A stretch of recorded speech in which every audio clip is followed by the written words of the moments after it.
EES works with the North Fishing Foundation and with AquaNor.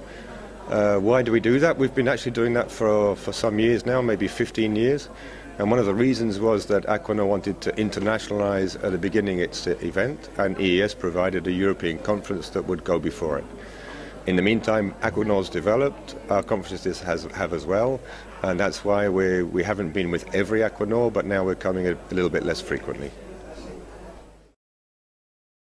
Okay, so when we consider the growth or lack of it in European aquaculture over recent years, we're looking always at Europe as a whole compared to Asia, for example, which is seeing pretty consistent and good growth.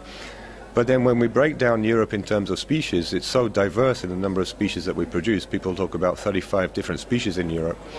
And some of those species actually have been seeing growth over the last decade. Others have been stagnating and others have been declining. And it gets a little bit more complicated when you add in, for example, the combined aquaculture production of not just fish, but also mollusks and shellfish. Over recent years, we've seen quite extensive mortalities in shellfish, notably in oysters in France, for example, where the production has declined by even as much as 70%. And that was a significant tonnage, both and also in value for European aquaculture. So as we move forward and we compare aquaculture in Europe to other parts of the world where we're buying a lot of our seafood from, more than 3/4 of it, I think that the biggest driver is not necessarily a research one, but more a policy-driven one, and that is access to sites.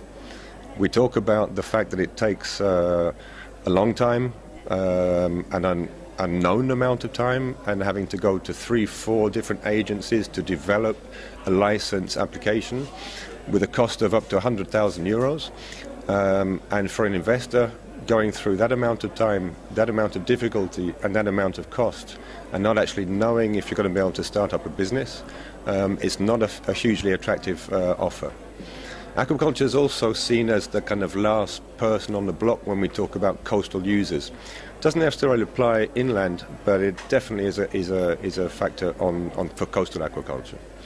So not just having access to sites, but also competing with development of leisure activities, of maritime transport, other marine development, and now, of course, including renewable energies, then aquaculture doesn't have its place. It's not considered as an equal stakeholder with equal access rights. And that's an issue.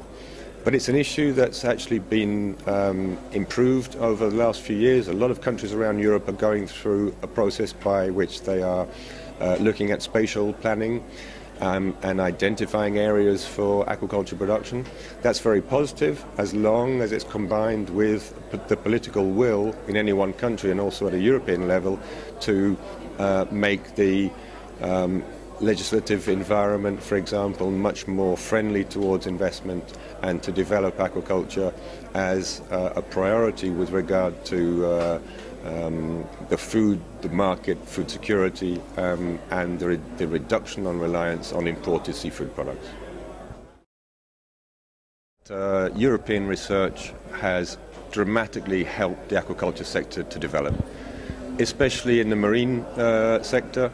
Research has reduced the bottlenecks for development of marine aquaculture in Europe, and most of the companies will absolutely say that their growth and success is based on the level and quality of research that we have. But there's an issue with regard to knowledge management and the actual transfer of that knowledge, which actually comes down to identifying the outputs that we have from the knowledge that we generate. And scientists are excellent in general at communicating their knowledge to other scientists. We see, however, a high variability in the success of scientists communicating their knowledge to other stakeholders, not just industry, but also towards policy. And we could also include that towards the general public. The success factors of a scientific career are, in general terms, based on the number of publications that a scientist has, the impact of those with the level of journals in which they publish, and also the number of times that other scientists cite the work of that scientist. I think what we really need, and this is happening in many cases, but not in all cases across Europe, are other indicators that show the successful transfer of that knowledge outside of the scientific community. And I think that's an absolute requirement for the future. We often say, and politicians in Europe say, that Europe is leading the world in terms of its research in many areas, and aquaculture included. But that research is more and more being used outside of Europe. It's being used by European companies to develop production in other parts of the world, but it's also being used by other companies to develop their activities in other parts of the world. We can't stop that. That's a normal process. It's a process of openness and open access. That's also very critical for the communication of knowledge.